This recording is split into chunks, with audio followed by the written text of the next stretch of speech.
Remember Luke Skywalker? That wide-eyed farm boy who became a Jedi legend? Yeah. According to Disney, he peaked in episode 6 and then became a sad, milk-guzzling cave gremlin with commitment issues. But in the expanded universe, aka Legends, Luke Skywalker became the most powerful Jedi in galactic history. He was a literal Force god. And today, I'm gonna show you why Disney Luke isn't even in the same galaxy as Legends Luke. This is the Luke Skywalker who broke physics, crushed Sith, and rebuilt the Jedi Order from ashes. Buckle up. After Return of the Jedi, Legends Luke didn't ghost his friends. He didn't run away from responsibility.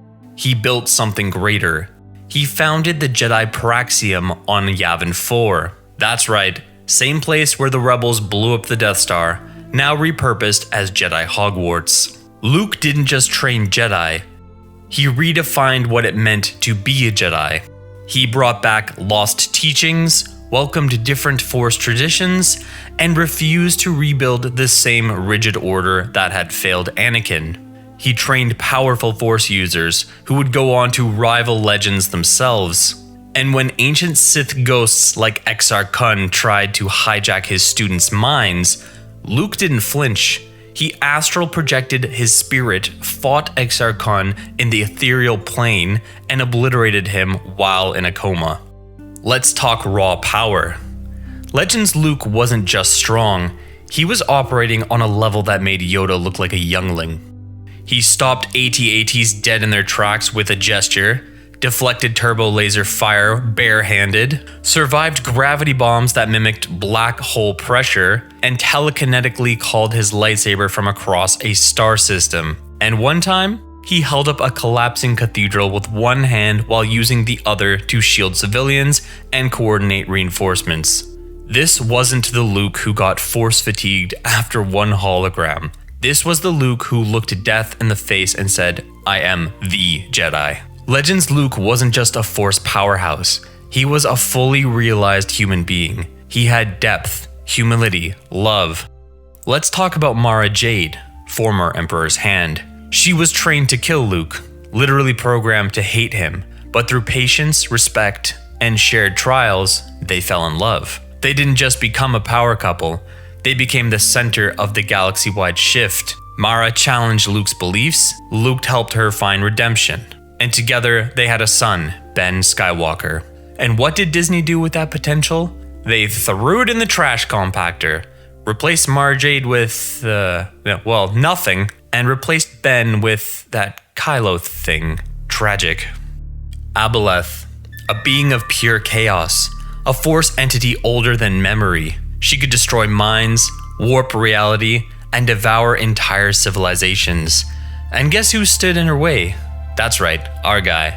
Luke fought her in the physical realm, in the Force realm, and in visions that would drive most Jedi mad. And not only did he survive, he won.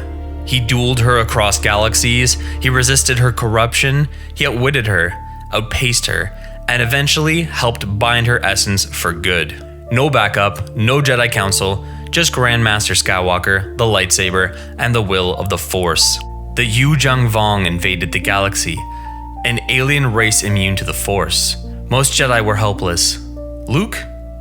He adapted. He mastered combat tactics, reinvented Force usage to counter Vong biotech, and led the Jedi through one of their darkest eras. He even questioned the Jedi Code and made controversial choices for the greater good. He wasn't some rigid monk. He evolved, he matured, and he still kept his soul. He became a symbol, not just of power, but of balance. So next time someone tells you Luke was always a cowardly hermit, show them this Luke.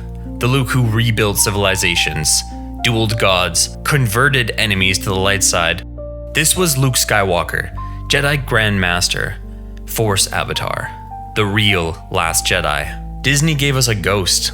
For the older generations, the ones of us that wanted to be immersed in Star Wars lore after Return of the Jedi, we sunk our teeth into novels and comic books and had our own fantasies over what Luke actually became after Return of the Jedi. His training was complete, He defeated the dark side, and he became the most powerful Jedi. Disney gave us a ghost. Legends gave us a god, and we will always remember the Jedi we should have had on screen.